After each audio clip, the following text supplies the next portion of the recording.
Hello. So we've been looking at exponential growth, and we've looked at compound interest and how the compound rate can change. We can compound something annually or maybe monthly or weekly, quarterly. There's different numbers of times per year in which we can compound something.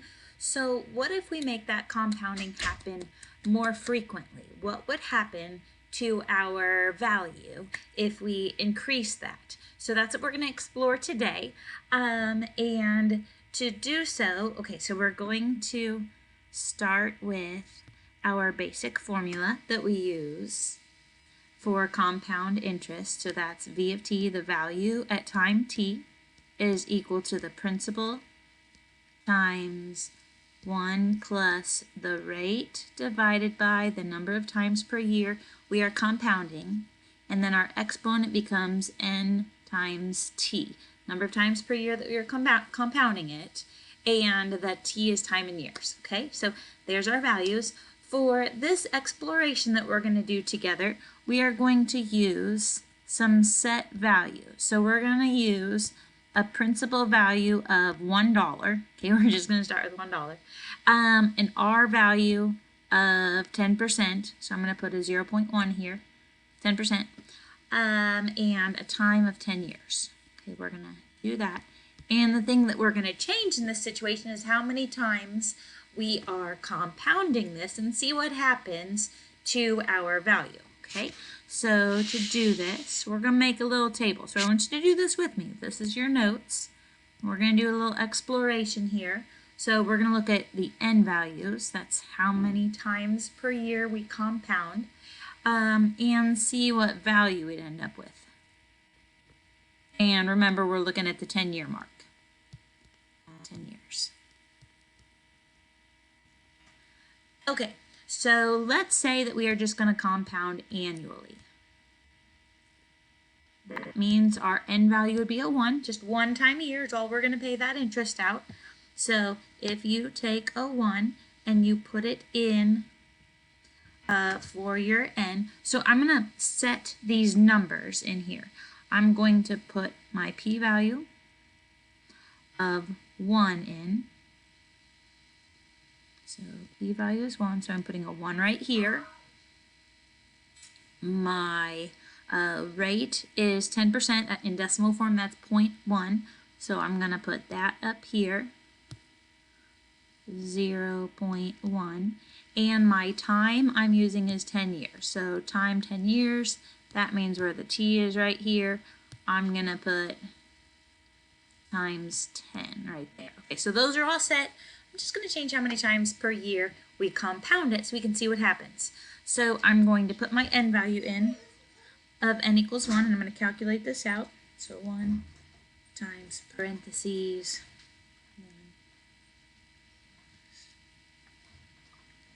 0.1 over 1 to the first power. Okay, so it looks like that would be 2.59, 2.59374, etc. So there's our value. What if I want to compound this? We'll say semi-annual. You know what semi-annual means? Semi-annual. If a sale happens semi-annually, it means twice a year. So 2 times a year. So and if you calculate that, it comes out to 2.65329, etc. Okay. So let's look here. When I compounded this more often, that's the only thing I changed in this situation. What happened to my value from the red to the black? Did it go up or did it go down? Well, it went up a little bit. Okay, so if we compound more often, it makes it a little bit higher value. Okay, so, but we could go and compound it more than just twice a year, couldn't we? What if we did quarterly? Quarterly would be, how many times a year are we talking? 4, yeah, quarters, 4 quarters. So take that 4, I want you to pause this video, take the 4, plug it in for your n, with all those other values we already have set, see what you get. Okay, so pause the video, you work that out, and then I'll be back. Okay, I'm back. Hopefully when you calculated the amount of value that you would have if we compounded quarterly, that's if your end value was 4, I got, it's in green here, 2.685063, blah, blah, blah. So that would be quarterly, but then I kept going. So what if I compounded this monthly? That would be 12 times a year, so I have an end value of 12 in purple, and you can see my value that I got, 2.707041, blah, blah, blah. And then I went daily. What if I compound this every day? I give a little bit interest. So that'd be 365 times a year. That'd be my end value. And you can see in red the 2.7179095, etc. And then I just kept going. I was like, well, what's saying we couldn't compound it hourly? So what I did to see how many hours that would be is, if there's 365 days in a year and every day has 24 hours, I took that and multiplied. So there's 8,760 hours in a year. So that's how many times you would compound this if you compounded hourly. So in blue there we have 2.71 blah blah blah. Minutely, secondly, I suppose I could keep going, but look at your numbers here. Do you see how they are getting slightly bigger, but not very much? They're kind of steadying out around 2.71 something. That is significant. That number is very significant, so much so that it gets a special name. So we call that number the number E. So let's make a new page here. The number E. So this is a good day because I'm excited to tell you about my other favorite number. So you know that I like pi. Hopefully you know that about me. It's pretty cool. Irrational number. Irrational, remember, that goes on and on forever. The digits do. It doesn't repeat or terminate. E is another irrational number. It's a very famous number. It's named E because of the mathematician who discovered it, and his name was Euler. So named for Euler, which is spelled E-U-L-E-R. So it's irrational.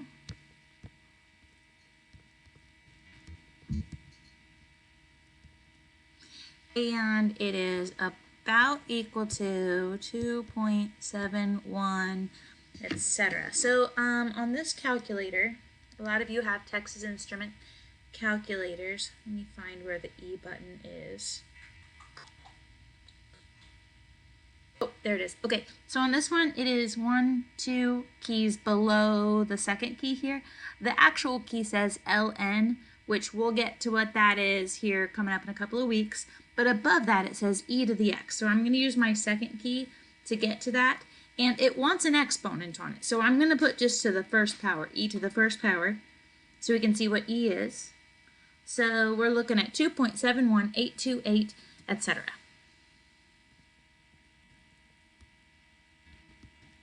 Okay, so we were compounding faster and faster and faster. I started with just annually. In my chart, I was to secondly. So every second we're going to compound. But there's nothing to say you couldn't keep going with that and say, well, what if I compounded 10 times a second or 100 times a second? Or so you're getting at the idea of something happening continuously, which in the world, there are a lot of things that happen continuously. Like if you have a cup of coffee and it's cooling off, it would cool off continuously. If you have some carbon dating that you're doing on some fossils or something like that, those carbon-14 and radioactive substances decay continuously. Or growth, if you're going to look at some living thing growing, it's going to grow continuously. And you can compound money continuously too. You see that sometimes, compounded continuously. So if you have something that compounds continuously, it's going to use this number E. So for compounding continuously,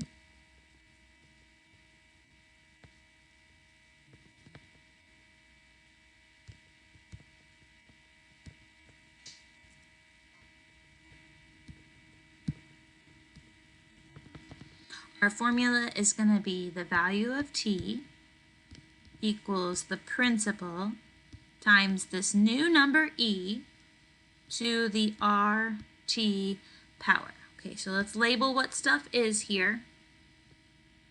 So P is the principal, or the initial amount, just like it was before. Principal, initial amount. Remember, initial means beginning. So E is that new number that we have. This is not a variable. It is, the letter E is standing for this specific number, kind of like pi. Pi is not a variable. I know it's a weird symbol, but it's not going to vary. Pi is always 3.14 blah, blah, blah. Okay, so 2.71, etc. R still stands for rate, and T still stands for time. Okay, so there's all of your variables. So let me tell you a little bit more about how much I like the number E. So you thought I liked pi. Well, E, I just didn't want to blow your minds and tell you about E until you were ready for it. But what are my 3 kids' names? Elena and Evan and Amelia. What do those all start with? Also, what does E round to if you round to the nearest whole number? That would be 3. What does pi round to if you round to the nearest whole number? That would be 3. How many kids do I have? What? Coincidence? I don't know. It's a pretty cool number. Okay, so let me show you how you would use this in an example, okay? So V of t equals P times E to the RT. So let's say we have $1,000. Put that in for my principal. And we are going to compound this continuously. So that means it's going to be times E to the whatever the rate is. We'll say this compound rate is 3%. So we'll say 0.033%. And we are going to let it sit there for 5 years. Okay, so I'm going to put 5 in for the T and see what this would come out to. So I have 1,000 times, I need to get my E button, so I have to use second to get there on this calculator. So second to get my E to show up. I don't know if you can see that or not. So that it opens a parentheses for me, so I'm going to put 0.03 times 5 in the parentheses for that exponent, and it's coming out to $1,161.83. So this is compounded continuously. If it says compounded continuously, that's when the letter E is going to come into play. Let's change the situation. Let's say I didn't tell you 5 years. Okay, I'm going to put just a T up there again. Okay, I'm going to still have $1,000. I'm still going to say it's a 3% interest rate, and it's still going to be compounded continuously. What if I'm wondering, so new question, so I'll get rid of this dollar value here. What if I'm wondering when this is going to hit, I don't know, $1,500. So let me pull up the graph of this so I can show you how to use E on Desmos. So graphing calculator. So y equals, we said 1,000 times E. You can just type the number E from the keyboard and it will know you're talking about this special number, Euler's number, okay? So you can just use that E on your keyboard to the, I'm going to put parentheses, so my 0.03x is up there. All right. Oh, nothing shows up. Why doesn't it show up on my graph? Why can't you see anything? Because what was our initial value? 1,000. So this is way too little of a graph right now. Okay, so here's, you're starting to see a graph here. Okay, so what did I ask for it to hit? I think I said $1,500. So I want to know when my Y value is going to hit $1,500. Okay, so that would be around here. 1,500. Do you remember our trick? If I want to know when this is worth exactly $1,500, if I type that in another line, then I get a gray clickable dot. So I'll hit exactly $1,500. That's my Y value. in 13.516 years. That's how long it would take me to reach that goal if this was our situation.